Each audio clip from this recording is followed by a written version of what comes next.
Danny Masterson, the former star of That 70s Show, was convicted Wednesday on 2 counts of forcible rape. The jury could not reach a verdict, though, on the third charge. Now, it was deadlocking with a vote 8-4. So basically, those 4 other people were trying to get convinced, but they couldn't necessarily get there. But the majority was convinced that he did do this. In a favorable conviction, Masterson faces a potential sentence of 30 years to life in prison just on those 2 charges. Shortly after the clerk read the guilty verdicts, there was an audible gasp from Masterson's family, who were seated in the audience. Masterson's accused of raping 3 women at his Hollywood Hills home between 2001 and 2003. Now, the jury convicted him of raping 2 women in 2003, but could not reach the verdict on that third one from the November 2001 case, which this one involved formerly significant other of his. So that was interesting. After the verdict was read, Masterson was handcuffed and taken immediately into custody. Now, Judge Ameldo denied the defense's request that he would remain free until his sentencing. A hearing was set for August 4th. Now, Masterson's wife, Bijou Phillips, was seen sobbing in the front row of the audience. One of the victims, known in the court as Jane Doe 2, issued a statement expressing relief that Masterson was convicted.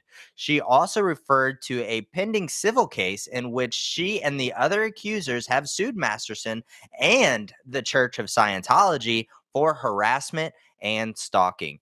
Now, I'm super happy that this happened because I feel like, a lot of these accused, specifically in the Me Too movement, they do kind of get swept underneath the rug. There's a handful of people that we're like, wait, didn't they have something said about them? But then it kind of just got hush hush pushed away. So this is a big win in that community. So we're happy to see it. Yeah. And I mean, look, the first trial ended in a mistrial because they were deadlocked and could not come to an agreement.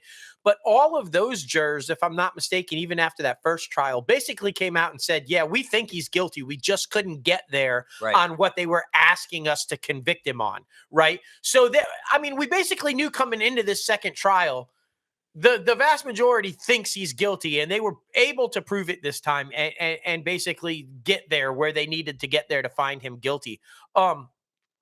Yeah, like you said, the one that they couldn't find, that couldn't get an agreement, even though it was 8-4 in favor of, it's a girlfriend, a former girlfriend. It's like, it's very disturbing that you can get into a position that you think just because you're in a relationship, you can force yourself on a woman. Right. You can't.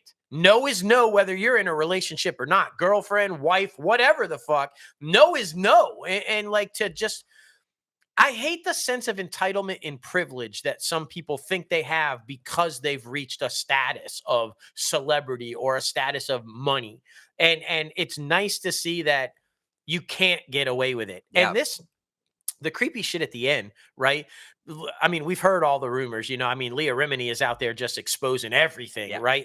But the fact that the church was literally trying scare tactics to get these women to back off and drop the charges or say that they were lying is insane to me. And that's not the first time we've heard things like that about the church. So maybe this is finally the first step in the right direction of getting exposed for the church as well. Yeah. Right. Cause that's some shady shit also.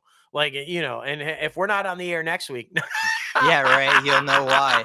But really, the interesting thing is this going to be like the Cosby Show, where a lot of the residuals are being taken away and where the shows come down? Will that 70s show come down? Because you remember about a year ago, Netflix was touting this is their big show. They got the spinoff with that 90s show now. So are they going to keep the 70s show up? So that's going to be very interesting to see if the residuals will stay in place or they'll be taken away, kind of like how it was, like I said, with comparison of the Cosby Show. I believe, if I'm remembering correctly, I believe that's what happened in that situation.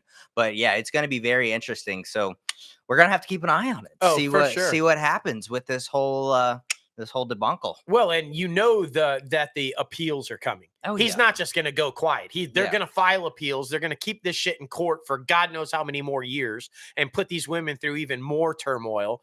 But The good news is he'll be behind bars the whole fucking time they're doing it. Facts. So, because clearly the judges are not going to let him out, and rightfully so, because that motherfucker probably flee. Yeah, The church would probably get him the fuck out of the country. So, good for the judge for making that decision. exactly.